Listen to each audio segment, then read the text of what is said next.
V rámci svojho výjazdu na východné Slovensko mala prezidentka Zuzana Čaputová v stredu 24. apríla v programe návštevu Starej Ľubovne. Jej prvé kroky viedli na radnicu, neskôr sa presunula na plaváreň, ktorej udelila prezidentskú zelenú pečať. S pánom primátorom Starej Ľubovne som navštívila aj mestskú plaváreň, ktorá prešla úžasnou rekonštrukciou a obnovou. A je to miesto, ktoré je nielen architektonicky krásne a funkčné, ale aj veľmi múdrym spôsobom zrekonštruované alebo obnovené, pretože okrem iného využíva vo veľkej miere aj obnoviteľné zdroje energie. Tunajšia plaváreň, ktorá bola obnovená po 35 rokoch za 4,2 milióna eur, tak splnila prísne kritériá pečate, ktorú udelila doteraz prezidentka iba Strednej priemyselnej škole v Trenčíne. Kroky hlavy štátu z plavárne následne viedli k pietnemu miestu pri grécko-katolíckom chráme Matky Ustavičnej pomoci. Prišla som vyjadriť úctu a smútok nad stratou 3 mladých životov, ktorá sa udiala nedávno.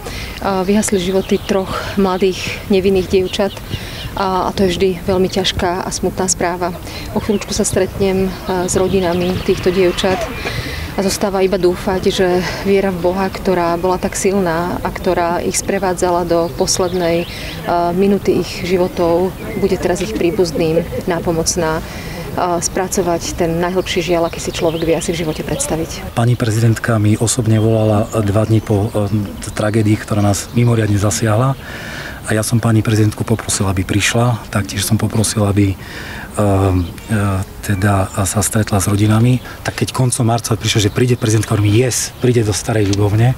Len bohužiaľ sa stalo to, čo sa stalo, ale preto som považoval za dôležité, aby pani prezidentka prišla, aby sa nezrušila táto návšteva, lebo aj toto bola alternatíva, ale ja som naozaj pani prezidentku poprosil, aby prišla a aby sme sa stretli rodiny, tak ako sme teraz, dokonca zdá sa, že z 3 rodín sa stala jedna veľká.